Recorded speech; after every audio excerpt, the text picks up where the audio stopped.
안녕하세요. 인생의 행복을 위해 알찬 정보를 찾아서 알려드리는 행복신호등입니다. 이번 영상에서는 중국의 국가주석들이 평균 연령보다 오래 살 수 있었던 장수 비법을 식단에서 찾아보려고 합니다.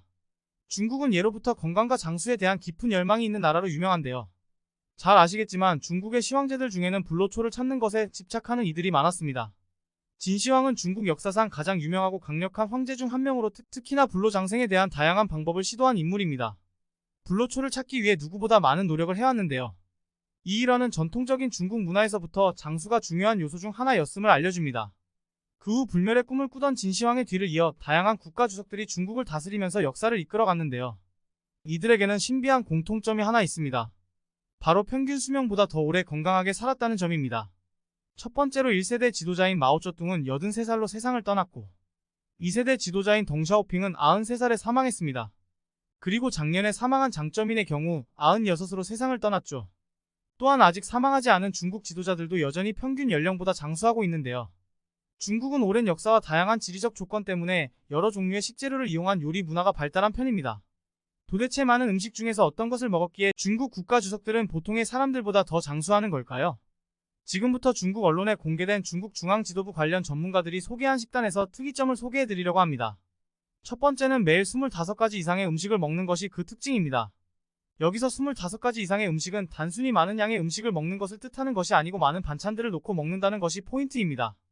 적은 양의 반찬들을 25가지에서 30종류로 나열하게 되면 다양한 영양의 균형을 맞출 수 있는 특징이 있습니다. 골고루 먹는 음식을 통해 치우치지 않은 영양 섭취가 가능하겠죠. 두 번째는 음식의 다리가 적을수록 좋습니다. 영양학적으로 보면 돼지나 소 같은 네 다리 식재료보다는 닭이나 오리 같은 두 다리 식재료가 좋고 두 다리보다는 다리가 아예 없는 생선 같은 어류가 좋다는 뜻입니다. 책상 다리 빼고 다 먹는다는 농담이 있을 정도로 다양한 음식을 먹는 중국인데 장수하기 위해서는 그 다리 중에서도 다리가 적은 음식을 먹어야 한다는 이야기입니다. 세 번째로 날이 추워지면 뜨거운 열을 보충하는 음식을 먹는다고 합니다.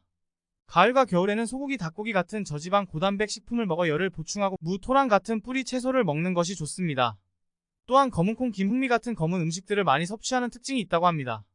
계절에 따라서도 영양학적으로 더 챙겨 먹는 식습관이 장수를 불러오는 습관이라고 할 수 있겠습니다. 마지막으로 식사 사이에 건강한 간식을 추가합니다. 중국 지도자들은 적게 먹되 오전 10시나 오후 3시 정도에 약간의 간식을 먹곤 했습니다. 예를 들어 오전에는 가벼운 흰 버섯 스프나 밀기울을 먹습니다.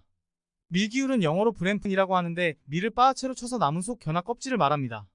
식이섬유가 많은 음식으로 최근 관심을 받고 있습니다. 그리고 오후에는 단백질이 풍부한 견과류를 먹어 영양을 보충한다고 합니다. 지금까지 중국 국가주석들이 남들보다 더 오래 살 수 있었던 장수 비법을 식단에서 알아보았는데요. 하지만 중국 문화에서 오래 산다는 것은 단순히 식단을 관리하고 육체적인 모습을 유지하는 데에 그치지 않습니다.